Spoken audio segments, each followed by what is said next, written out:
Hello, everybody. Welcome to the showdown tonight, guys. It's about to get real. We have Chuck Schumer, who says that the Democrats plan to block the passage of the CR bill, triggering a government shutdown. We're just days away, guys, and the Democrats are deciding to embrace the hardball, and you know what? They want to move into a government shutdown, and we'll see what happens because, again, too, the Republicans have 53 seats in the Senate. They need 60 to pass, so they need 7 Democrats to jump on board. Democrats are trying to hold out. They want provisions. Here are the provisions, guys. They want to limit Trump's executive powers. This would be the first in history.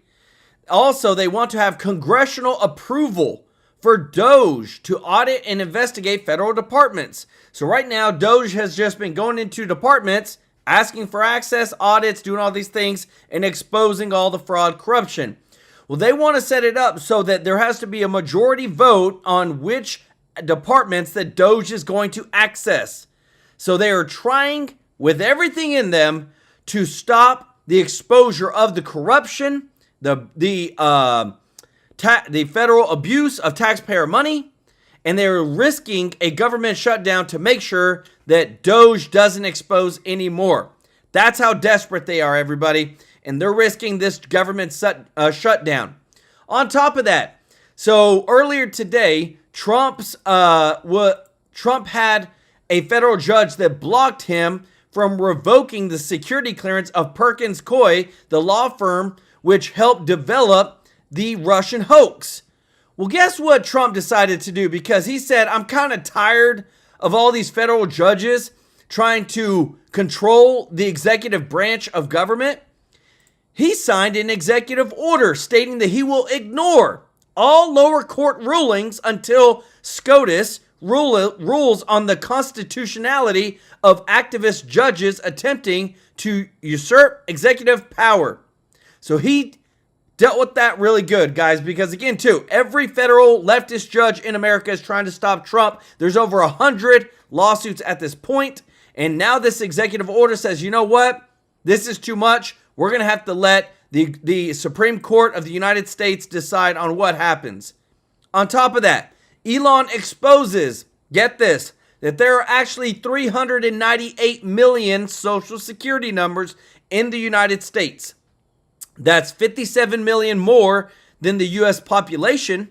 Elon calls this the biggest fraud in history, exposing 57 million number discrepancy that raises questions about dead recipients, duplicates, and identity theft.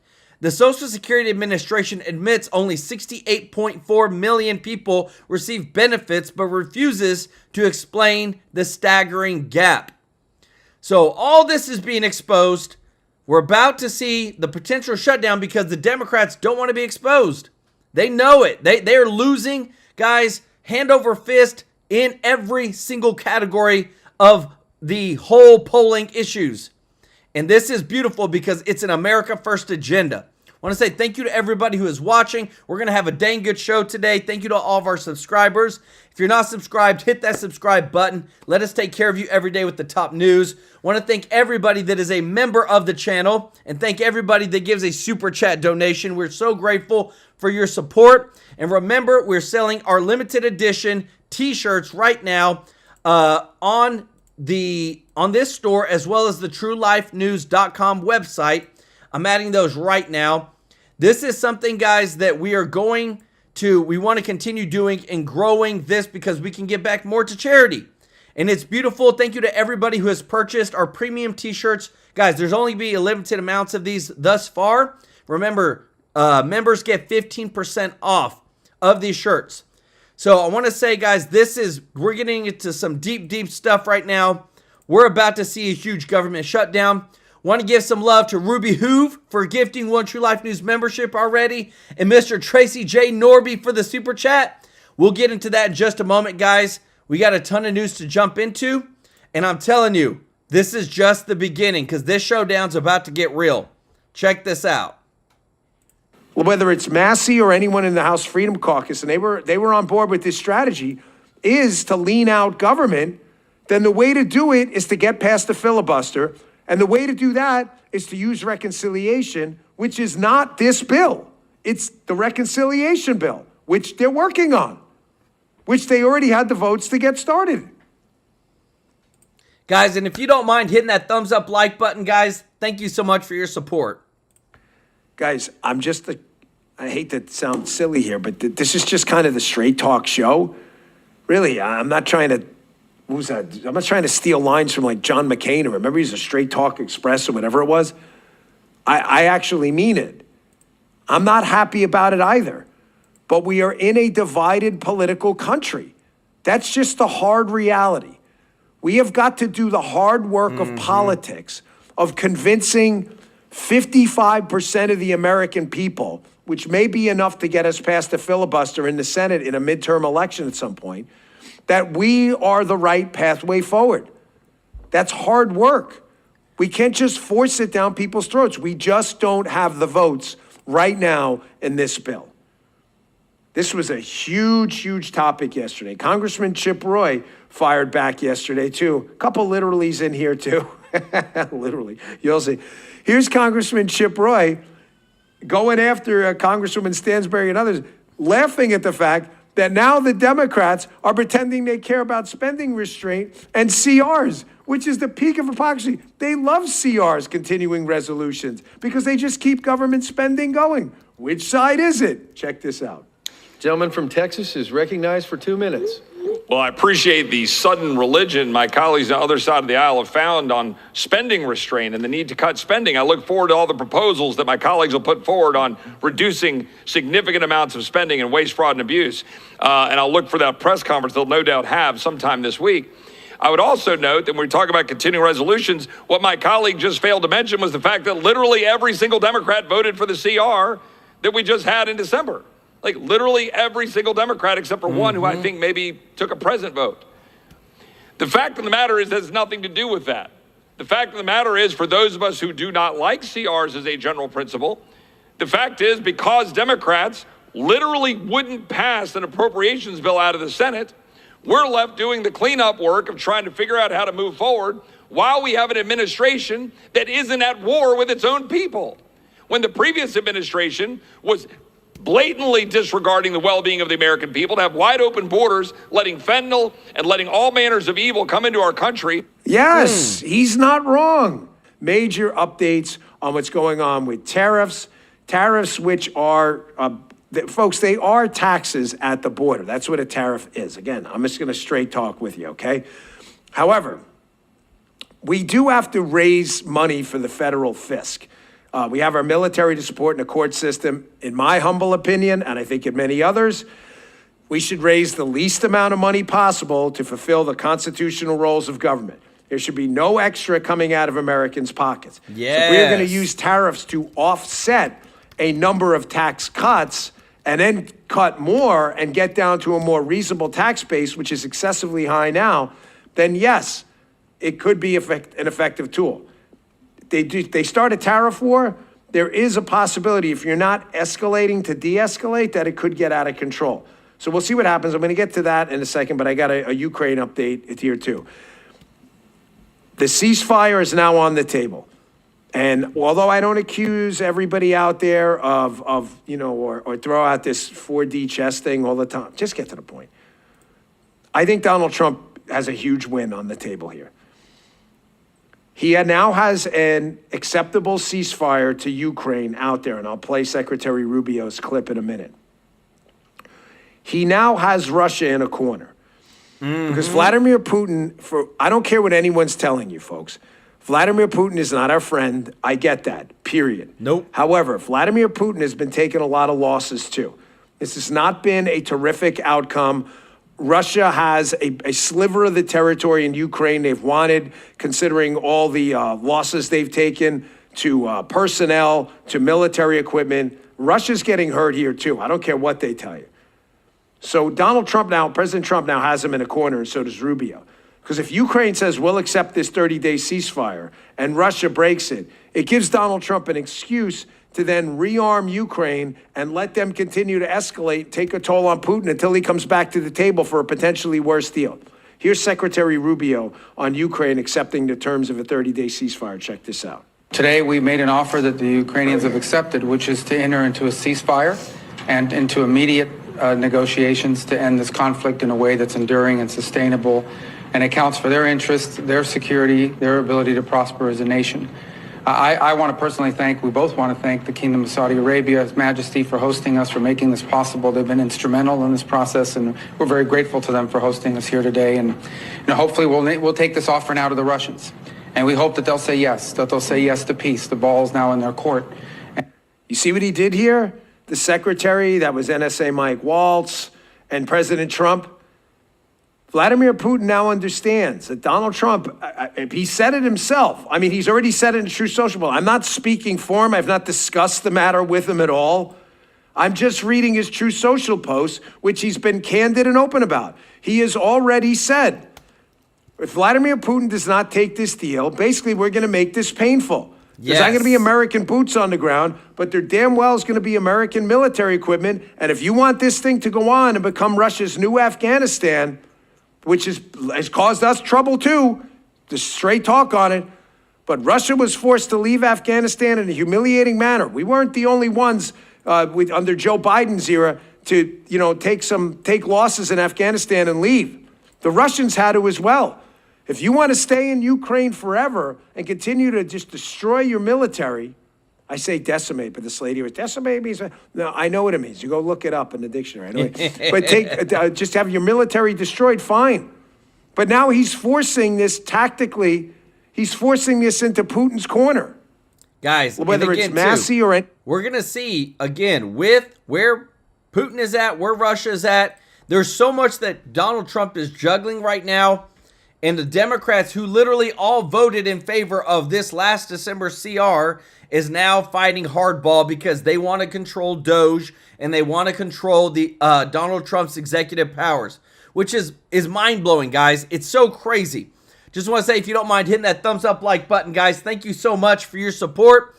Want to say thank you to Mr. Norby for the super chat. Said Trump needs to put more pressure on the Democrats to get his message across, or let Bondi and Cash Patel put more investigations to the Democrats and see who's dirtiest and corrupt, the worst of the worst. Let's go, y'all. I love it. Let's go. And thank you so much, brother, for your support. Said hit that like, y'all. That like button, y'all. Smash the like and subscribe here. Let's go. We're going to True Life News fam. Guys, it's getting ridiculous. It is getting so bad with the Democrat leftist judges. I got to show you this because when this happened earlier, a federal judge has blocked President Trump from revoking the security clearances of Perkins Coie, the law firm which helped develop the Russian hoax. We knew and found out that the Russian hoax was fake. It was developed. It started with the Hillary campaign. It went through this law firm. Trump revokes their access in their security clearance, and now you got a federal judge who says otherwise. And so what does Trump do? He signs an executive order and says, you know what? We're done with this. There's too much fighting. Trump signs the executive order stating he will ignore all lower court rulings until the Supreme Court rules on the constitutionality of these judges and their rulings. Because any judge is just coming out of nowhere, guys, and saying, Trump, you can't do this, Trump, you can't do that. And then it gets into legal proceedings, which we know can take a long, long time. And guys, people are getting fed up over this. Trump is not only dealing with the foreign wars with Russia and Ukraine and helping to stop that wars, but now he's dealing with this war with Democrats. Thank you so much, Teresa Weber, for the super chat, who said, Dems shut down, ? Equals Dem workers don't get paid. How many Dems will move to Republican side to get paychecks? Love Trump. Love your channel. Thanks, Joel. Let's go. Y'all show Teresa some love in the chat, as well as Krisha Walters for the super chat. Y'all show Krisha some love too as well in the chat. Because I'm telling you what, guys, people are getting fed up. They're getting fed up with these activist judges. They're getting fed up with this Ukraine war. Listen to this. Madness right here. And this is insanity. You have 1 million dead and wounded Ukrainians. You have Ignatius right there from the CIA, a mouthpiece saying there's 800,000 dead and wounded Russians. 1.8 million people either dead or wounded. And why? Why? And $350 billion of your money that didn't go to the $170 billion we know it's going to take to get the illegal aliens deported to this country, not the $250 billion it's going to take to restore Southern California from the fires, not the, I don't know, $50 billion it's going to take in Appalachia. And over and over and over again, $350 billion. You know what the goal is? They finally say it. So that Ukraine could be a European country. We don't give a damn about whether Ukraine is Eurasian, Russian, or European, and we're certainly not prepared to underwrite on our nickel the death of 1.8 million people to prove that. This is why these jackals, and we said it on the eve of this war 3 years ago, this was going to happen. And now they're all puffed up. And the first part of that, security guarantee means your sons and daughters in Ukraine as hostages, human shields and hostages. These people are revolting. This is what this whole effort's about, to shatter the deep state. Ignatius is the perfect, see how puffed up he is, got the glasses, and he's thinking great thoughts. Those are big thoughts. The blood on the hands of the Morning Joe crew, the blood on the hands of MSNBC every single night, over and over and over again. Dude, he is lit. And what do we have? Oh, now, because we just opened up aid to them, military aid, more financial aid, and of course, sharing of intelligence. And what do they want? They keep pushing. This is why Zelensky got turfed out of the White House 2 weeks ago, tomorrow or Friday. And I'm hearing this announcement or something that Zelensky's coming back. If he's going to mention, if this is about security guarantee, he cannot. Security guarantees, the American people are going to be stuck in there financially forever. It's like Vietnam, and we're going to have some sort of troop commitment or a backup to the British and the French. They know exactly what they're doing. Look at those hyenas right there, those jackals. Do you think they care when they go to sleep at night there's 1.8 million people dead or wounded? Do you think they care that parts of Ukraine looks like Dresden in 1945? Do you think they care? Because they do not. These are vicious, cold, almost inhuman. This other big... So President Trump, as commander-in-chief, can't take an institution or person's security clearance away. Okay, I see where they're going. Now, the other is more about money. And this is where, President Trump has the empowerment, has the ability to cut the money off. Tell me about this because this thing's kind of murky. I think this is $20 billion ended up in Citicorp in the last days of Biden, who actually gets it. Now, people are going to court on that, too. Is that correct, Julie? Yes, Steve. And this is a huge scandal that I will be covering, and hopefully you and I could talk about more. This has to be one of the biggest scandals out of the Biden-Harris regime. And that is this $27 billion, quote-unquote, climate fund. $20 billion of that was hidden at Citibank. Put at Citibank, our money, under this greenhouse gas reduction fund, $20 billion put at Citibank November 1st of 2024, obviously to not only keep accountability away from Republicans in Congress, but of course, a potential Donald Trump White House. That money was granted to only 8 nonprofits, climate nonprofits, including one that had just been created by Stacey Abrams, who received $2 billion, but the other one, Climate United, and that's who was in court today before Judge Tanya Chutkan, another one of our favorites, filed a lawsuit because EPA Administrator Lee Zeldin and DOJ FBI is investigating that $20 billion fund that's at Citibank right now. You see that, guys? We're investigating, we're uncovering, the DOGE is doing their dang job, and now they're getting hit with lawsuits from all these judges. This is how you know you hit the corruption. This is how you know you found it, is because they can't help themselves. They want to push and hide everything that they've been doing for the past 20 years. DOGE is uncovering it. And if you appreciate this, guys, you appreciate this content, if you don't mind hitting the thumbs up like button, this is so important to get out. More people need to know this. More people need to see this because this is the truth. We, the American people, have been screwed over by bureaucrats and politicians in the government. Froze disbursement of those funds under suspicions of fraud and other criminal behavior. And then canceled, Lee Zeldin announced last night, canceled the contracts with those 8 climate nonprofits. Now, the one who was in court today, Climate United, led by a former Obama White House official, packed with Democratic activists and party leaders, they received $6.97 billion, Steve, $1 billion. Oh my God. Granted to them.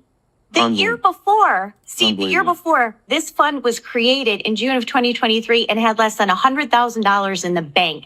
Now they are going to this Judge Chutkan, asking for a temporary restraining order to force the EPA and Citibank to give them the money that they insist is theirs. Wow. Folks, between USAID and the Citicorp, that's what, 27 billion, 40, $50 billion.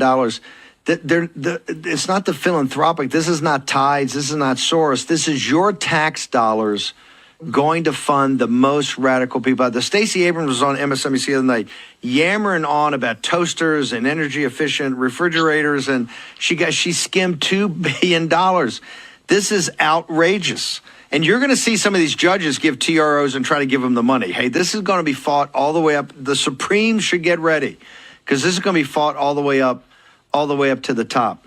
Julie, you're reporting. Guys, this is, and again, too, they're going to keep fighting it. They're going to keep trying to push against the pricks, guys. But I want to show you one thing. This right here tells everything. When Trump went to office as president, he came out, he had less money than whenever he went in. But look at Obama. Went in with a $3 million net worth, came out $40 million. Look at the Clintons, $480,000 net worth. Now they're worth $100 million. $100 million. Like, this stuff is so out of whack. This shows you we are hitting the hot spots. We're going to expose a lot of things. And guys, every single bit of it, we want to show you. We want to show you everything. Because they're going to try to hide as much of it as possible. They're trying to shut Trump down with this, the government shutdown by trying to limit his executive powers. But we'll see who has the backbone where Mike Johnson stays or where Senator John Thune is. Because I'm telling you what, this showdown, it's not going to be an easy one. Listen to this. The Department of Education getting a dose of Dojempic. The agency slimming down its workforce by half, giving 1,300 career employees the boot. Trump's handing the chalk back to the states. We have a dream, and you know what the dream is? We're going to move the Department of Education. We're going to move education into the states so that the states, instead of bureaucrats working in Washington, so that the states can run education, where the parents of the children will be running education, where governors that are doing a very good job will be running education. But Democrats are crying foul as they watch their beloved cash cow for union jobs get butchered. The one that squandered $1 trillion and left a trail of kids with nothing but crummy test scores. Of course, the teachers' union boss is furious. The federal government does not control education. The states do. Local school boards do. This is about opportunity. That is why so many people are so mad about it, because they're just taking opportunity away from kids that don't have it. So billionaires, kids of billionaires, they have it. How are you taking opportunity away when you're, instead of paying people in Washington to control what everybody does across the United States, you just give the states more money? It's all gaslighting, guys. This is the MSNBC lies that we see every single day, but this is what needs to be called out. Private schools, everyone else, 90% go to public schools. Don't take away their opportunity. So let's stay on the facts. Sorry, no, I'm really angry about this. No, because this I'm is what really people angry. need to... Judge, how at this point can you defend the state of public education in America? the progression has been downward since we got to the point where the federal government got involved. And make no mistake, the Constitution does not grant the federal government authority over the schools. And the 10th Amendment also says specifically that powers not delegated to the federal government, as in education, is up to the states. All right, so let's get that legal piece out of the way.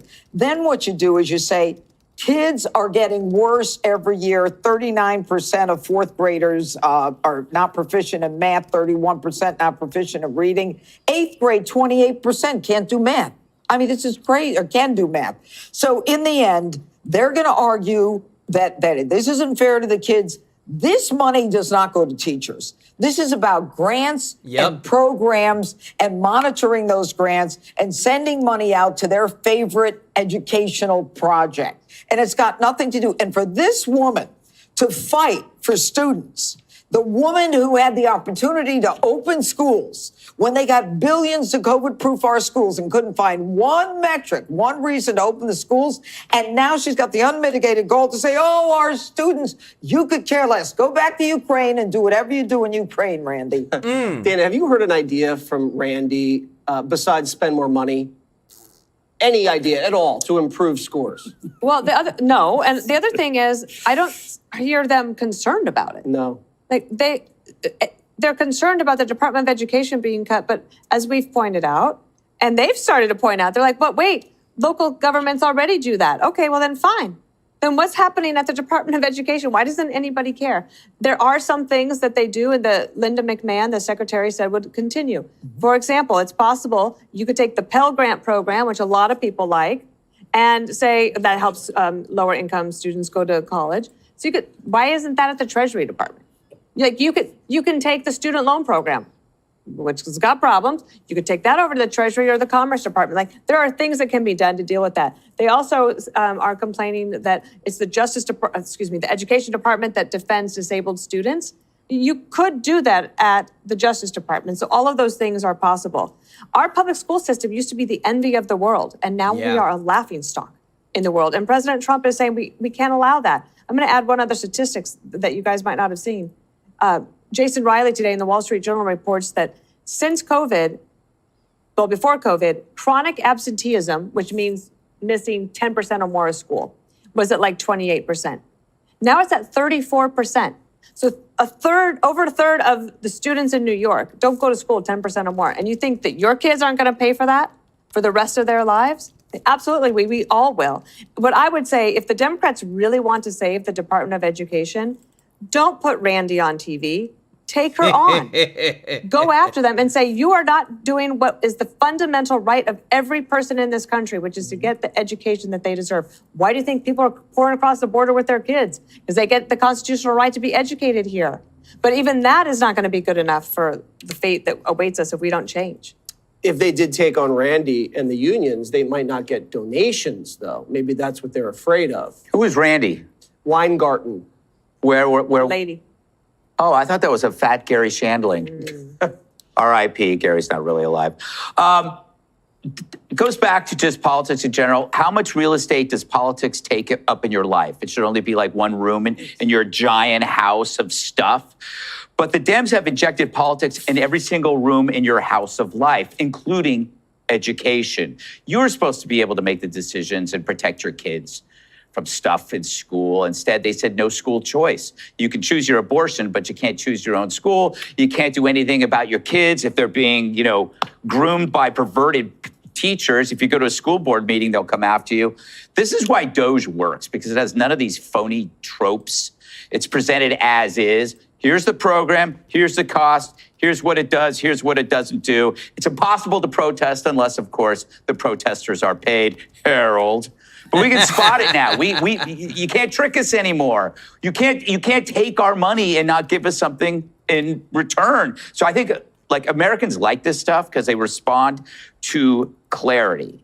And the Democrats are having a problem because they've never had to sound out their ideas because the media never expected that from them. So they just agreed with them. So what you're seeing and what you saw this woman melt down is their ability to provide any coherent defense has atrophied. And that's what you saw right there, a screaming Mimi. Guys, it's time and time again. We keep seeing this. Like, I saw this post and I have to show you this. All Americans owe Trump a big thank you for slashing illegal immigration by 98% in 2 months. That's in less than 2 months. That's all it took. Thank you so much, Andy, for the super chat. Let's go. Said the AG needs to release all the secret files to drive this liberal nuts crazy, and they back off from DOGE. Yeah, that's a good strategy. Y'all show Andy some love in the chat. If you don't mind hitting that thumbs up like button, guys. Thank you so much for your support. There's a lot of things that are happening. We've got this that was just exposed today, guys. Elon exposes there's 398 million Social Security numbers. Wait. That's 57 million more than U.S. population. I wonder how many are still getting checks. Elon calls it the biggest fraud in history. The Social Security Administration admits only 68.4 million people receive benefits, but refuses to explain the staggering gap. So, this is the whole fraud piece, guys. Because remember, Medicare is not connected to Social Security, and Social Security is not connected to Medicaid and all these systems. They're all separate. So whenever somebody they don't share the master death list from the Social Security, that someone has passed away, somebody can take that dead person's Social Security number, go over to Medicare, Medicaid, SNAP, and get benefits. Because they don't share the list. This is the type of corruption that they're trying to stop, and this is the type of corruption that the Democrats are ready to fight tooth and nail over. Senate Democrats embrace hardball on the government shutdown. We're ready to see, guys, because again, too, we know the amount of lawsuits that are hitting Trump is huge. We know that it's an all hands on deck right now, but what's sad is that you still have every almost left-wing media outlet saying that DOGE is not for the American people. Trump is not an America first, that all they're trying to do is help out their billionaire friends, which is the dumbest thing I've ever heard. Listen to this. I'm not going to ask you a single economic question this time, not one. Why? I'd love to talk about we have the lowest core inflation in 4 years. Please ask me about our economy. Well, it's doing listen to you. No, go for it. I don't want to stop. I mean, you know what? It's like I say, there's fake news now coming out on the economy. Business journalists have caught the disease from political journalists, and they're just saying stuff that just isn't true. I mean, actually, stuff is rising. Manufacturing's starting to go up. Nobody says anything about that, or hardly anybody. 9,000 automobile jobs, 9,000 auto jobs just last month. I mean, we need Congress to pass the Trump tax cuts. That's what we need. But we can talk about whatever you want, Larry. I'm here for you. What do you need? No, the tax cuts are big. I want to know, I want to talk about the dismantling of the education department. It's a very major, very important policy initiative. Dismantling it, roughly half the employees, offices closing around the country. You may as well start from scratch, let the states do it. In most cases, that'd be better. Tell us what you can tell us about this, Alina. Sure. If you look at the report card for America's students right now, it is absolutely despicable. What we have done is funded a Department of Education that effectively did nothing, and not only did nothing, was overpopulated with individuals that weren't showing up, weren't doing their job. And if you have any question about that, just look at how many children can read from 3rd grade to 8th grade, what our stats are compared to other countries. It's unacceptable. America is supposed to be the strongest, both not just economically, but with education, with all fronts, and we need to become the powerhouse that we can be again. So clearing that out, getting rid of fraud and waste as we have been, this is part of that effort. But we got to get our kids reading. We got to get their math scores up because they are way down. So that's what this is about. Alina, hang on. Here's President Trump on the subject, coming right up. Play some tape. Linda McMahon is a real professional, actually a very sophisticated business person, and she cut a large number, but she kept the best people. And you know what the dream is? We're going to move the Department of Education. We're going to move education into the states so that the states, instead of bureaucrats working in Washington, so that the states can run education. All right, so there you have it. Now, Alina, you and I both know the teachers' unions and a bunch of left-wing judges are going to stop this. What you think about that? I think that the response is very simple. It's not your place to fund our children lacking education. Parents deserve the right in their own states to have power and control over right to choose where the kids go to school, how they get educated, and make sure they are getting educated. So to fight against the parents of those children is part of that radical left old school movement that we are not going to accept. So they can keep hitting. Look, we know that the judges and all the lawfare, Larry, we've been talking about it for years. They clearly haven't stopped. But just remember something. This is about parents' rights. This is about the states getting back the ability to control their children's education. And you know, Linda McMahon was here with me on Friday, and she announced the $400 million withdrawal of grants to Columbia because of their failure to stop anti-Semitism. Now, that list I'm reading in the paper today, Alina, that list of colleges and universities who failed to stop anti-Semitism, it could be as many as 60 schools. I want to get your thought on that, because this is just like a national disease that has to be cured. Yes, I agree with you. My husband is Jewish, and I can just say that the disgusting, despicable behavior of these anti-Semitic protests, these Hamas-influenced children, and I feel sorry for them, but not so much, because you're not allowed to come in and hand out pamphlets in our country and try and infiltrate those terroristic thoughts, those anti-American inclusive. We are an inclusive group of individuals. We are not pro-terrorism. We are not going to support that. And if you bring that into our country, you can get the hell out. And that's been very clear by President Trump, by the arrest that he made of the student from Columbia who had no business being here, let alone sending out pamphlets and scaring other individuals that were just there to get an education. And the issue then becomes related to this. You know, you talked about academic improvement and academic excellence in the schools, and yet DEI, which I think is the progenitor of all this anti-Semitism, but DEI and anti-Semitism are rife throughout the entire school system. The question is how to change that culture. I think you mentioned just a moment ago, give the parents greater authority, but surely we have to make efforts to change that entire culture. Yes, we do. We do. And I think deterrent, letting them know that we mean business, it's no different than our policies on immigration. We're just not going to turn a blind eye. We're not going to allow you to cause harm and disruption. And we're definitely not going to let you to distract children who are paying a tremendous amount of tuition to go to these schools and sacrifice the parents' money, their money, the loans, and then be distracted by nonsense. They are there to study about culture, to study about non-DEI things so that they can get into a job based on merit, based on having good grades, based on what they've learned, not protesting outside and wasting taxpayer dollars or frankly, their money, and to do things that are a waste of time and causing a tremendous mess in our country. We don't have time for it. There will be no disruptors. There will be no terrorist organizations infiltrating students, and there will be no more illegal immigrants coming into our borders. We're just not having it. And push for school choice, Alina. Push for school choice. Guys, this is, again, guys, the pit bulls, they're coming out. Every single one of them, I love it, guys, because we have lacked that. We have lacked that so much on the right, of people willing to stand up with a backbone for the American people. Listen to what Chuck Schumer said earlier today, guys, because I'm telling you, this showdown is going to get deep. Check this out. Mr. President, the Democratic leader. Funding the government should be a bipartisan effort.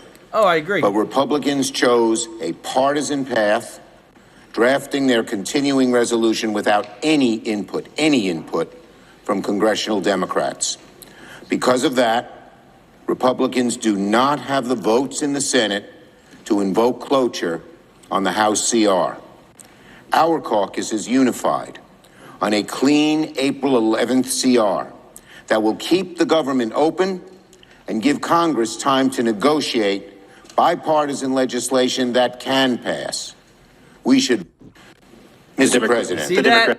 I love it how it's, no, if you don't give us what we want and limit DOGE and limit how what Trump can do, then we're not going to be a part of it. Like, this is where it's getting to, guys.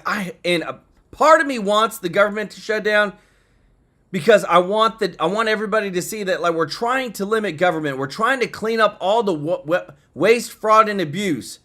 And then a part of it is it could look bad on, Trump and the team. And we just got such an important agenda that we need to get complete as fast as possible.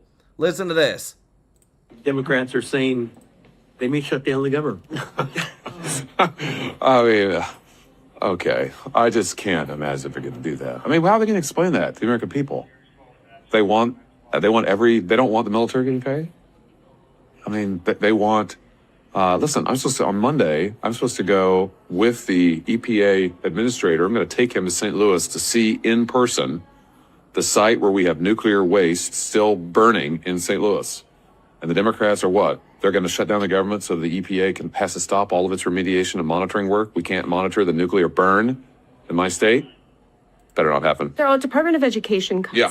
At this point, are you concerned that there could be cuts to programs like IDEA, to Pell Grants? Are you at all concerned that there'll be issues with getting those kinds of funding out of the department? My hope is it'll make it easier to get it out, that the funding ought to go directly to local school districts, parents who have IDEA plans. That would be my hope. I mean, obviously these details are being finalized, but that's my message to the administration of the department is, hey, use this as an opportunity to move that funding to local school districts, to parents. So, Your thoughts on the tariffs that President Trump is putting in?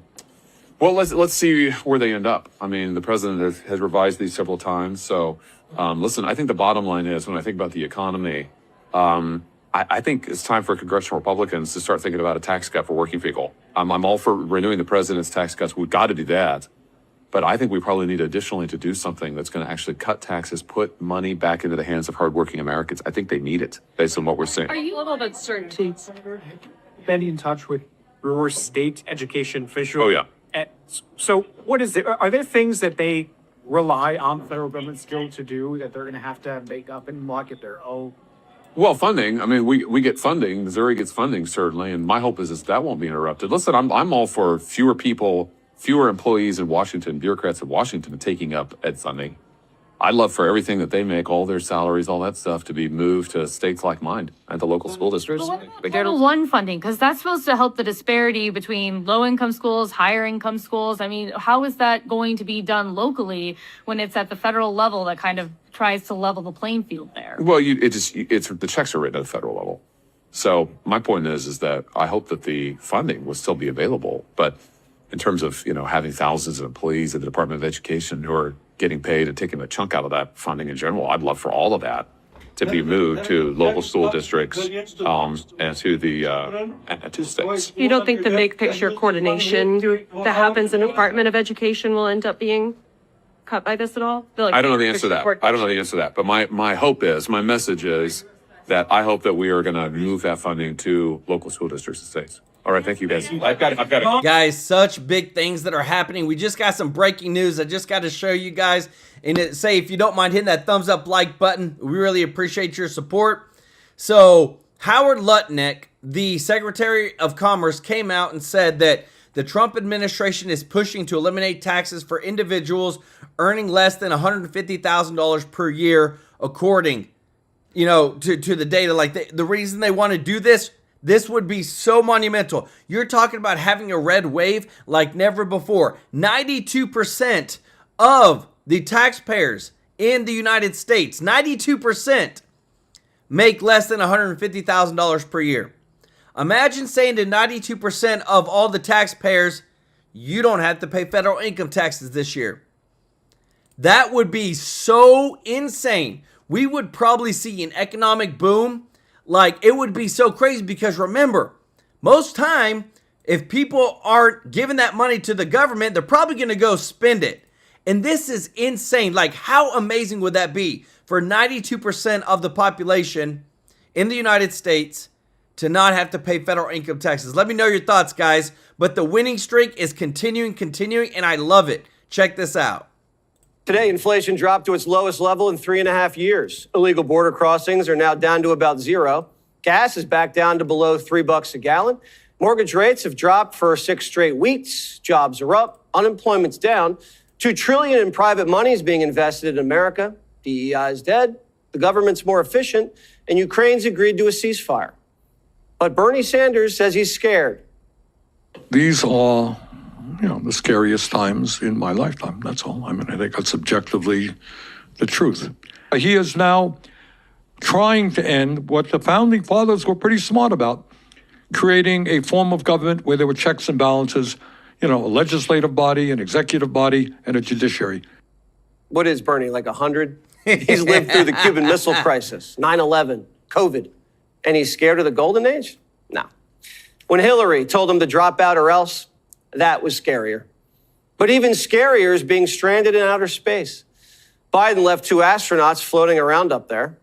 Elon offered to save them last year, but Biden said no. He didn't want Musk getting credit for the rescue, so he just let him hover. Wow. And now 9 months later, Elon's sending a rocket up to bring him home. But Bernie's mad Musk has the money for the rocket. It is not just they want to give tax breaks to billionaires and cut programs for working people. Frankly, that's happened before. Yeah. But you combine that with the power of the oligarchy in general. You combine that with Mr. Musk owning Twitter and able to send out his messages to hundreds of millions of people. It's not only the power of money, it's also combined with that, the movement toward authoritarianism. Elon saving stranded astronauts with SpaceX, saving Ukraine with Starlink, and saving free speech with X. But Bernie's mad Musk's megaphone is bigger than his. It's not the size of the megaphone, Bern. It's what you say into it. And what are these programs for working people Musk's cutting? Could it be the $750,000 to examine social networks among Black and Latino sexual minority men in New Jersey? Or $700,000 to study cannabis use among sexual minority gender diverse individuals? $100,000 for assessing sexual health for gay Latinos in the agriculture community? $600,000 for teen pregnancy prevention for trans boys. Thank God. No more boys are getting pregnant. It's an epidemic. Wow. Democrats used to be down with DOGE. Yes, you do have to cut some programs. I think there's waste out there. I think there are programs that can and should be cut. Again, we all agree we have to get rid of waste, fraud, abuse, duplication, obsolescence, and the rest. The GAO has given us a blueprint for that, and we subscribe to that. We all agree that we must reduce the deficit. There's tremendous waste in government, and I think any Democrat who ignores the lessons, the lessons of those who voted, the lessons of the last election, makes a mistake. The people did want government to cut out the waste and to shrink. Everything Trump does, Democrats must oppose. Got to oppose DOGE. They must restore teen boy pregnancy prevention. Trump made Democrats hate EVs. Getting behind the wheel of a Tesla, you're now Adolf. All of that. And you end it with, I love Tesla. But you know what? It's an honest mistake. He just mixed up the 2 words most associated with Elon Musk, Tesla and Hitler. Wow. Adam Schiff's whip, a Tesla.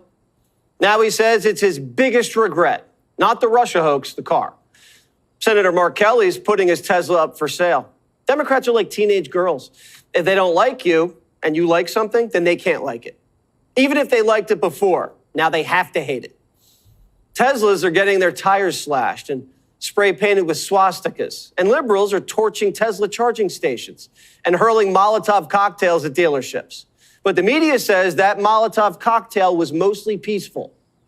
Wow. Overnight have this post claiming that protests at Tesla dealerships are illegal. He said today he would label violence against dealerships domestic terrorism. So just to be clear, you protest a private company, you are labeled by this administration a domestic terrorist. You show up at the U.S. Capitol on January 6th with the intent to overturn a fair and free election, and you get a pardon. 47 went green, bought an electric car. He's saving the planet. That's what they tell us. Nope. It made Chuck sick. Just turns your stomach at what they do to help one another. What do you think Americans think of that when they see Trump pushing Elon Musk, the richest man in the world's Teslas? A man born with a limousine, who for the rest of his life will be driven by Secret Service, was supposedly buying a new car and checking out his EV options. What a joke. He turned the White House into a car show trying to help put a floor under the plummeting stock value of Elon Musk's Tesla. You know what turns my stomach? Watching Schumer grill. An American president buys an American car that liberals love, and Democrats don't like it. Shady Kazakhstanis gave the vice president's son an electric car. He didn't like it, so he turned it in, and the same shady Kazakhstani bought him a Porsche. Wow. That didn't turn Chuck's stomach then, and neither did Joe flying Hunter to China and coming back with bags of cash. And Coons thinks it's suspect to turn the White House into a car show.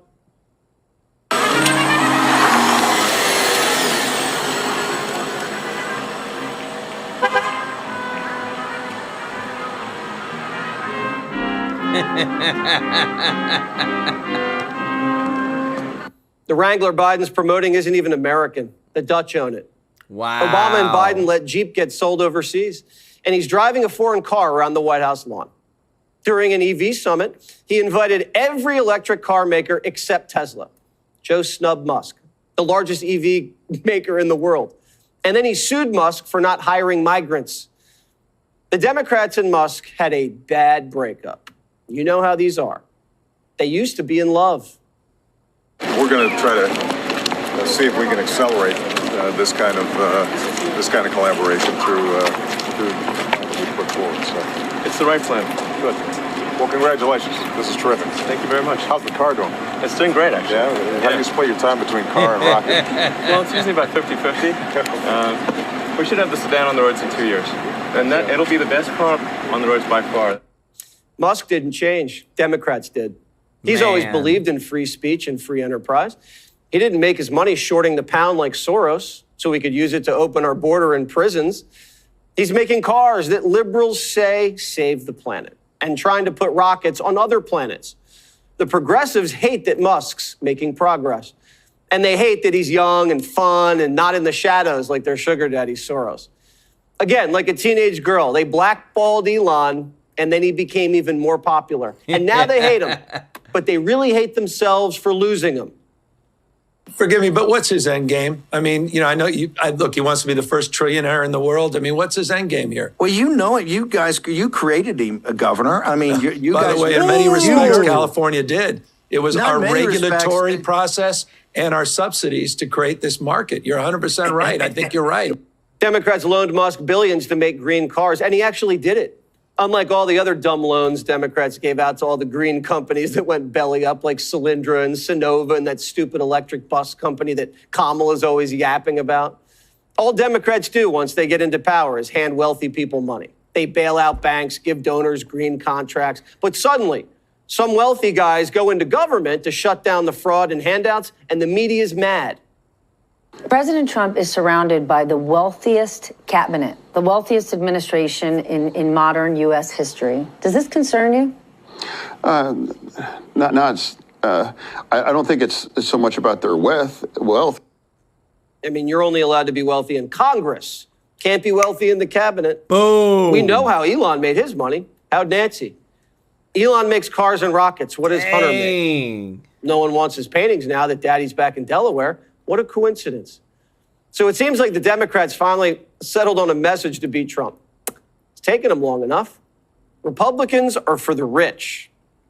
Where have I heard that before? Oh, they've been saying it for 100 years. Maybe it used to work, but now the Democrats are the party of the rich. Billionaires donated more to Kamala than Trump. She outraised him 2-1, and he still cleaned her clock. Under Joe Biden, income inequality increased, and the Democrats and their shutdowns created the biggest transfer of wealth in world history. Zuckerberg, Musk, Bezos, Gates made more money under Biden than ever. And that's great. We're all for making money. It's just not great when the rest of the country can't get ahead. Liberals used to love these billionaires until they switched sides. You guys you loved all the oligarchs, and particularly Elon, until they flipped. And remember, all the rest of these oligarchs were all progressive Democrats until 11 p.m. I don't know if they're progressive. I refer to them as libertarian, and I know these guys intimately. I've known them for decades. If Trump's doing all these favors for billionaires, why are the billionaires losing money under him? Well, because he's fighting a trade war to rebalance the economy to save the American worker. Elon has lost $100 billion since he teamed up with Trump. And he says it's worth it if he can stop the country from going bankrupt. So it's a call to action. You're hearing a call to action. Yeah. You giving up your other stuff? I mean, how are you running your other businesses? With great difficulty.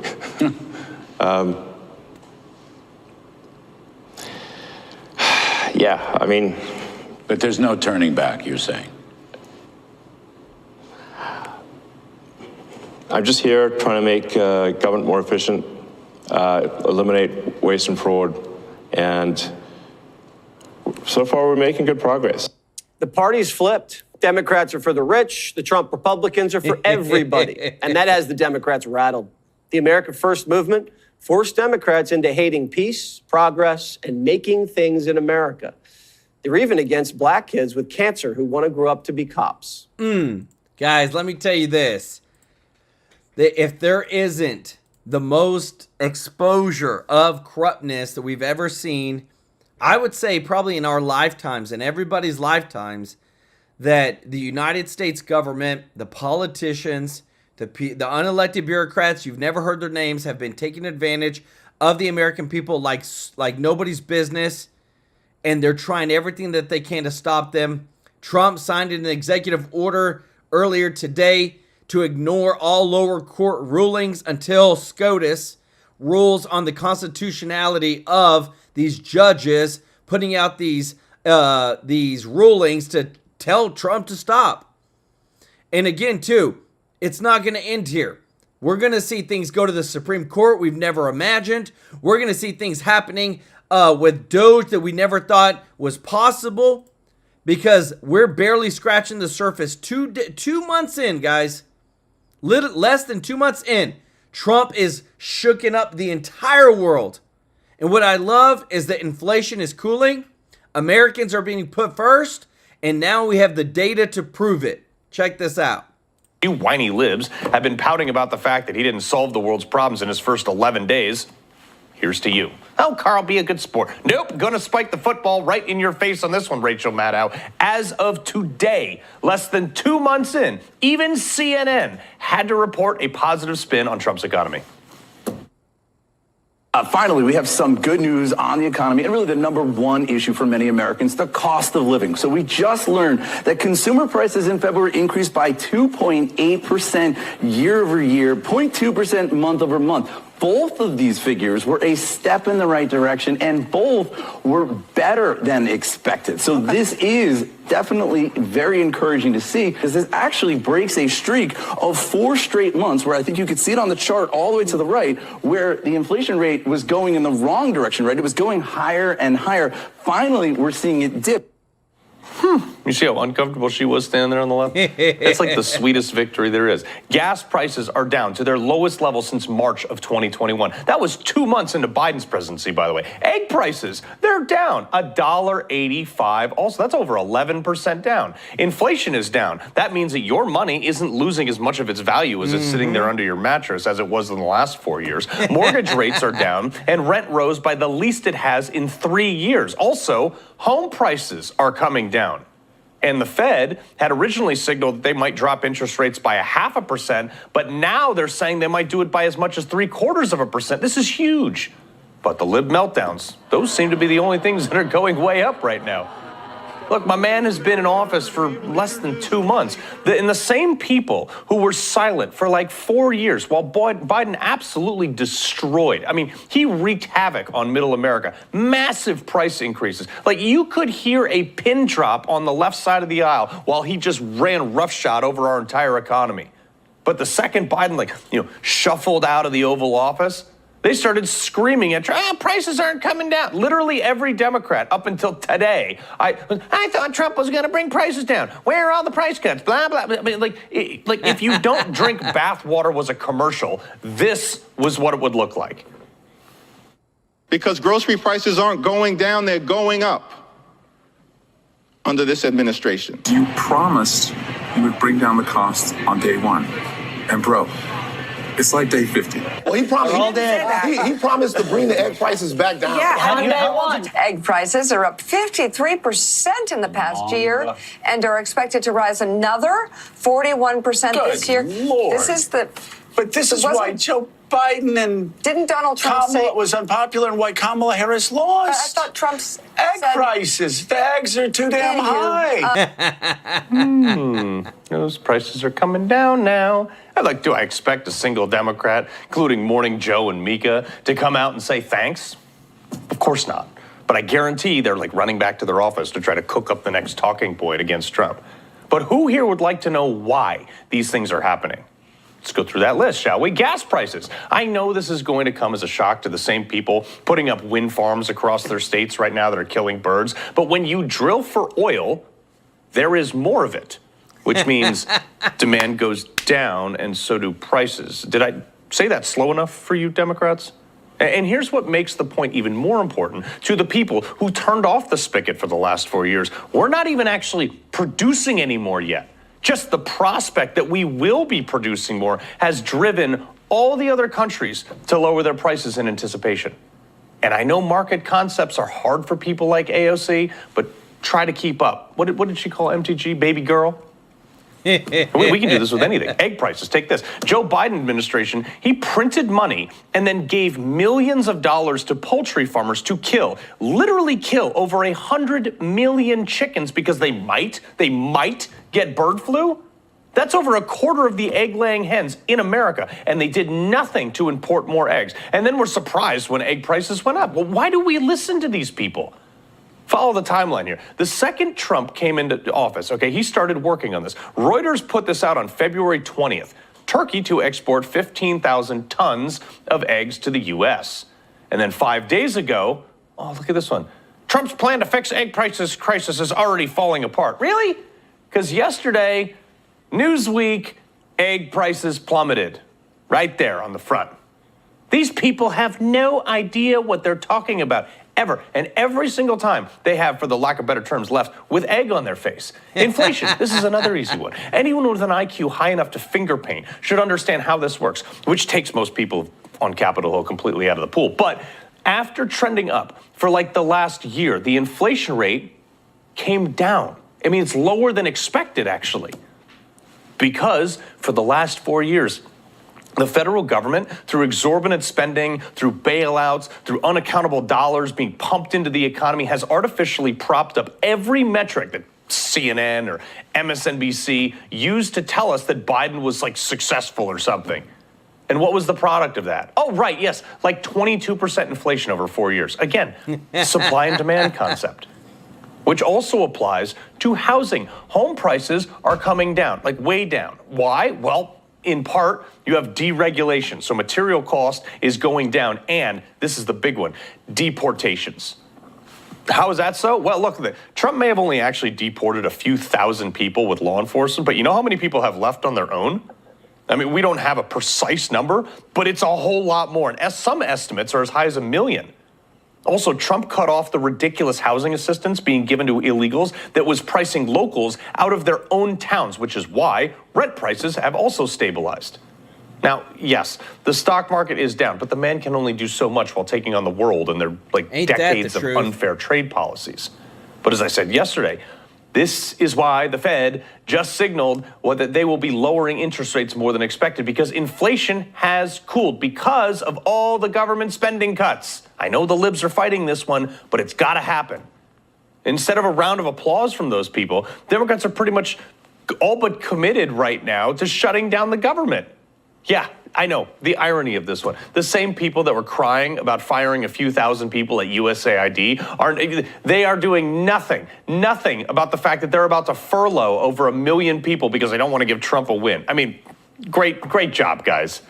Keep in mind, we have 72, Friday at midnight, it's 72 hours and to find 8 Senate Democrats willing to vote for a Republican spending bill that Trump endorsed that just passed the House, or the government will shut down. This type of progress, though, with all this prices coming down, this is what I voted for. Nothing ever happens this fast in government. And somehow Trump has pulled it off again. But more importantly, this is what me and a bunch of other people on this network, at least, have been telling you would be the result of these. What happens, guys, whenever you actually do what you say you're going to do. And we know, guys, that Democrats, especially Chuck Schumer and them, they're about to play hardball. I hope that it happens, guys. We need to see things change, and we need to see things that will actually make a difference. We need Pam Bondi to start firing people. We need Kash Patel to fire more people. And just like I showed you earlier, they're planning to literally eliminate. Trump administration pushing to eliminate taxes for individuals earning less than $150,000 per year. 92% of all taxpayers make less than $150,000 per year. That's what they're trying to do. Put America first. Rely on the External Revenue Service. Make sure that we can afford a living, afford houses, be able to afford gas and things like that. And what I love is that Trump, no matter what's being said, he's going forward. And that's what we need from an America First president. I want to say thank you to everybody who's watching, guys. Thank you to all of our subscribers. Thank you to all of our members. Guys, if you don't mind hitting that thumbs up like button, thank you so much for your support, guys. We're here to serve you. Want to give some love to those that are giving a super chat tonight. Ruby Hoove, Mr. Tracy J. Norby, Teresa Weber, Krisha Walters, Andy. Guys, y'all show them some love in the chat.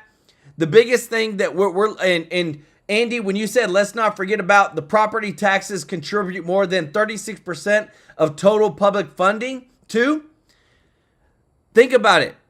Florida's really close to eliminating property taxes. Imagine if you didn't have to pay property taxes. Imagine if you didn't have to pay federal income taxes.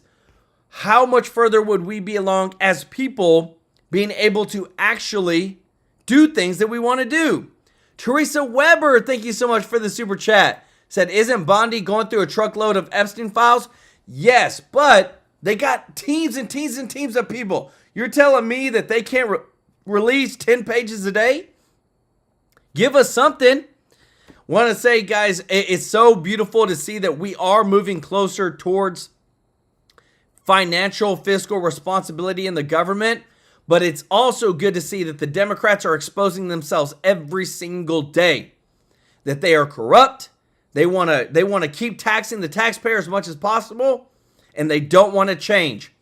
But I do want to say, guys, thank you so much for your support. Love you all, and we'll see you in the next one. Take care. Bye-bye.